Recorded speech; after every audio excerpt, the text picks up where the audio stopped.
Assalamualaikum warahmatullahi wabarakatuh. Perkenalkan, nama saya Syahidatul Islamia dengan NIM S1S11914 dari kelompok 8. Baik, di sini saya akan menjawab pertanyaan-pertanyaan yang terdapat pada tugas pendahuluan 2 praktikum jaringan komputer 1. Langsung saja, yang pertama, apa pengertian dari DHCP? Nah, DHCP ini merupakan singkatan dari Dynamic Host Configuration Protocol. DHCP ini merupakan protokol yang digunakan untuk memudahkan penyebaran alamat IP secara otomatis ke perangkat lainnya yang masih dalam satu jaringan network. Nah, tanpa DHCP ini, maka konfigurasi itu harus dilakukan secara manual pada tiap-tiap komputer supaya mendapatkan alamat IP yang berbeda-beda. Oke, next, apa itu DNS? Nah, DNS ini merupakan singkatan dari Domain Name System, yang artinya DNS merupakan sistem yang mengubah URL sebuah website ke IP address. Nah, tanpa DNS ini, kita harus mengetikkan URL secara lengkap untuk mengunjungi sebuah website. Nah, selanjutnya ada namanya subnet mask. Nah, subnet mask ini merupakan sebuah teknik khusus untuk memecah atau membagi jaringan komputer menjadi sebuah subnetwork dengan ukuran yang lebih kecil.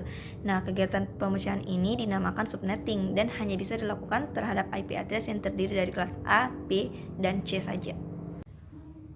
Oke, next ada namanya default gateway. Nah, default gateway ini adalah perangkat yang digunakan untuk menghubungkan jaringan komputer dengan satu atau lebih jaringan komputer lainnya yang memiliki protokol komunikasi yang berbeda, sehingga informasi yang terdapat pada sebuah jaringan komputer dapat diberikan kepada jaringan komputer lainnya yang memiliki protokol yang berbeda. Oke, next ada namanya Internet Protocol Address atau biasa kita sebut dengan IP address. Nah, IP address ini merupakan identitas numerik yang dilabelkan kepada setiap perangkat seperti komputer, printer, router yang terdapat dalam satu jaringan komputer yang menggunakan internet protokol sebagai sarana komunikasi. Next, untuk pertanyaan terakhir yaitu sebutkan dan jelaskan perintah yang muncul ketika pinging itu tidak berhasil. Sebelumnya kita harus mengetahui bahwa perintah ping itu merupakan perintah yang sering digunakan untuk mengecek permasalahan koneksi yang terdapat pada suatu jaringan.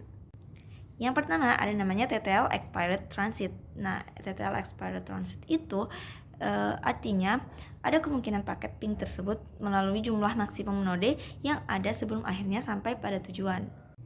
Next, ada pesan request timeout atau biasa disebut dengan RTO.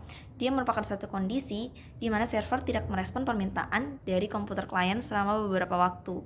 Jadi RTO ini juga menandakan bahwa tidak ada koneksi antar komputer satu dengan komputer lainnya.